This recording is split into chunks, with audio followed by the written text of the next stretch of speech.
So in this video, we're going to be talking about replacement sets. So replacement sets are a set of possible solutions. We use the replacement set to find what the correct solution or the correct answer is. So in this example here, replacement sets are always written with these squiggly brackets, and you'll get a set of numbers on the inside, which are all potential correct solutions. So you need to figure out which one of these is the actual correct solution. So, in an example, a problem might look like this. Find the solution of the equation q 2q plus 5 equals 13 if the replacement set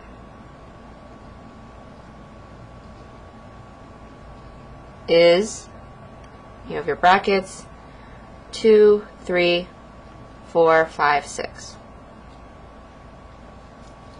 So all of these numbers that are inside the replacement set are potential solutions. You need to figure out which one, when plugged into the equation, is correct.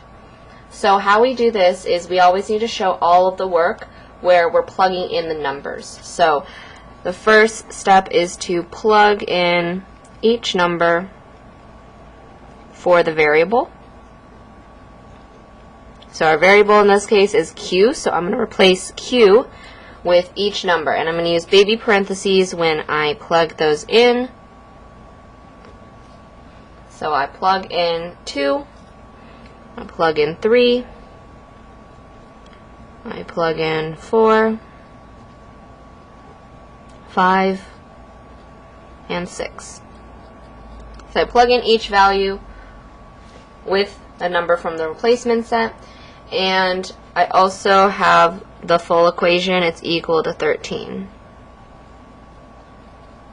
So we need to find out which one of these actually is true.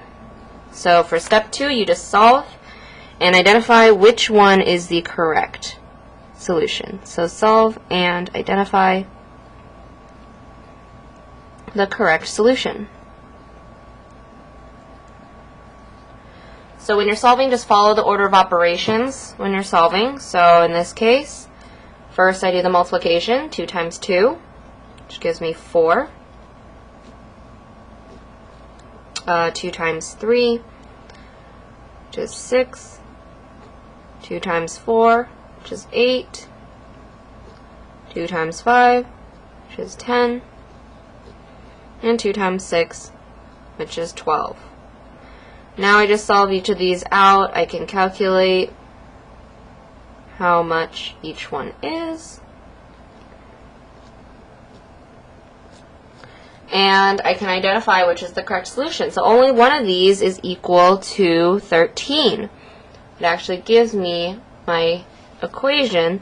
So the correct answer, the only answer, is going to be 4. 4 is the only value that we can replace for q, and the equation is true. So this would be our solution to the equation set. You might also see the answer written like this, actually within the brackets. But you can also just write q equals 4. So that's how we use the replacement set to calculate. You replace and plug in each of these numbers, solve using order of operations, and figure out which one actually makes the equation true.